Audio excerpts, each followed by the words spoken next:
Je me nomme Serigne Mbacké Bousso. Je suis le petit frère de Serigne Abdou Lahad Mbacké. Je suis en même temps étudiant en master à l'université Cheikh Anta Diop de Dakar. Et je suis venu pour faire passer la version française du discours. Je débute mon propos par des salutations distinguées à l'endroit du Khalife général des Mourides, Serigne Mouhamadoul Mountakha, santé et longévité sur lui. De Serigne Cheikh Saliou, l'actuel Khalife de Serigne Saliou. De Serigne Cheikh Abdou, de Serigne Cheikh Mbacké, le Khalife de Serigne Abdoul Khadir. De Serigne Cheikh Abdou, le Khalife de Serigne Modou Abdoul Khadir. Et de l'ensemble des autorités religieuses de la confrérie mouride. Par ailleurs, nous saluons toute la presse ici présente pour la couverture de cette journée qui, à nos yeux, est d'une importance capitale.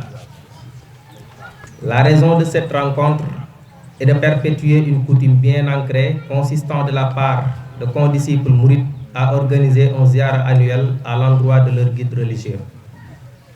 Précisons que cette année est la 6e édition. L'innovation est que le ziara de cette année est élargi à tous les résidents de Niary Gouye, à qui la famille de Serigne Abdou Lahad doit des remerciements appuyés. D'ailleurs, sans ces résidents, c'est sa propre famille qui devrait quitter Louga, Kaolack, Mbour, Dakar et entre autres pour venir se charger des travaux champêtres et de l'enseignement dans les écoles coraniques. Pour tout ce que vous avez fait et que vous continuez à faire pour Serigne Abdou Lahad, nous vous disons encore une fois merci. Par ailleurs, nous prions pour qu'ils soient rétribués par le bon Dieu pour la noblesse de leurs actes. Ce que nous venons de dire en bien des habitants de Niary Gouye peut paraître invraisemblable si on se réfère aux rumeurs entretenues ces dernières années, surtout dans les médias classiques et les réseaux sociaux, et qui font état de problèmes fonciers opposant Serigne Abdou Lahad aux habitants de Niary Gouye.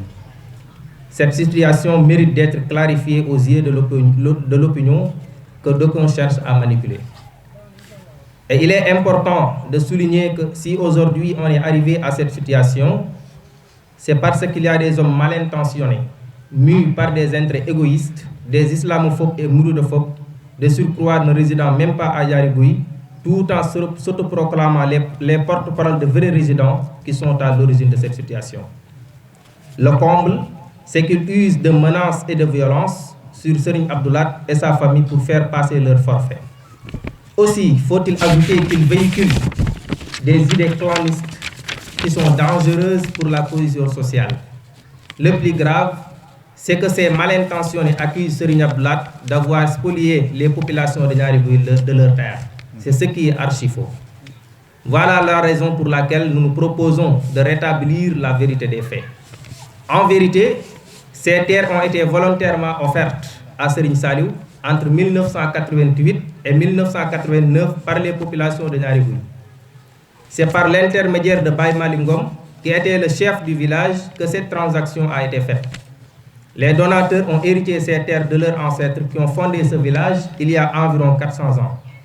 Donc, ce qui fait d'eux des héritiers légitimes et leur donne le droit de céder ces terres à Serigne Saliou sans contrepartie.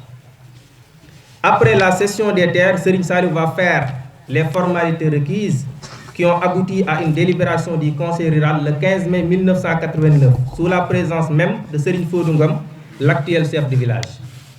Un an après, en l'occurrence en 1990, Serigne Saliou ordonne que les arbres de cette terre soient abattus, ce sous la supervision de Serigne Modou Seyeng, à qui Serigne Abdoul Khadir avait convié ce travail. 13 ans après ce travail effectué, personne n'avait contesté l'appartenance de ces terres à Serigne Saliou. Entre 2002 et 2003, Serigne Saliou, vu son âge très avancé et ses charges en tant que Khalife général des Mourides, décide de confier ces terres à Serigne Abdou Lahad pour réaliser son vœu. C'est ainsi qu'il va quitter Potou pour venir s'installer à Niary Gouye. En passant, toutes les installations sur place ont été l'œuvre de Serigne Saliou. Donc Serigne Abdou Lahad avait trouvé le nécessaire pour s'acquitter de sa mission. Alors, il va se consacrer à l'enseignement du Coran et aux travaux champêtres auxquels il va initier les disciples. Et parallèlement, les disciples reçoivent ici une formation professionnelle en mécanique, en électricité, en agriculture moderne, en plomberie, pour devoir opérationnels dans l'avenir et d'être utiles pour la société, pour leur famille et pour eux-mêmes. Au terme de cette formation, il leur est décerné un diplôme qui atteste leurs compétences dans ces domaines précités.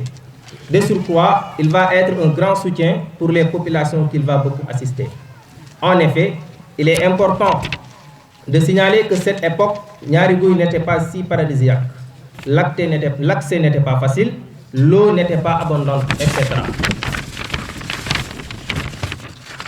Malgré toutes ces conditions, Serigne Abdou Lahad n'a pas abdiqué pour autant. D'ailleurs, les populations ont témoigné son apport inestimable dans cette contrée. Il a participé à la formation de beaucoup de riverains dans la connaissance de leur religion, la mémorisation du Coran, bref, il a œuvré à l'islamisation du village. Dans ce cadre, il y a lieu de rappeler que lors de la célébration du Mawlud, ce sont les fils du village qui déclamaient le Khachid de Mawahibou. Sur le plan agricole, il est établi que Serigne Abdou Lahad fait partie des grands agriculteurs de la région de Fatick. D'ailleurs, Islam lui considère comme un modèle d'agriculteur, si bien que ses semences sont sélectionnées pour les campagnes agricoles.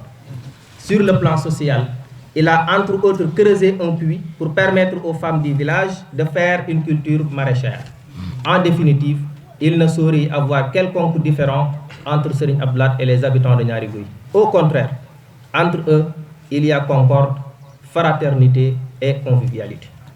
Ces bonnes relations se manifestent surtout par le fait que les deux grands événements du village, Gamou et travaux champêtres, sont son œuvre.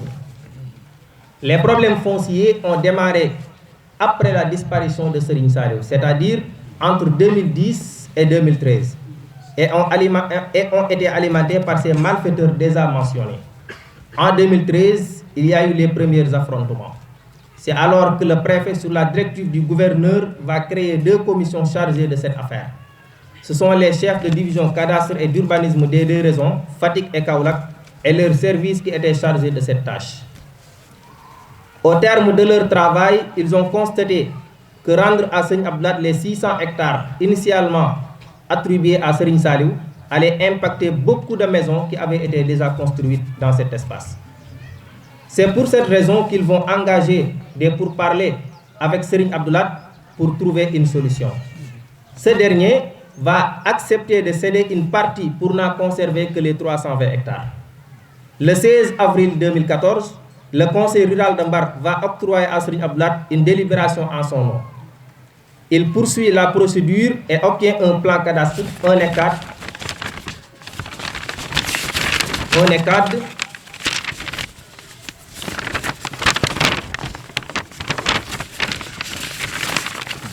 veuillez m'excuser, puis un bail pour avoir un titre foncier.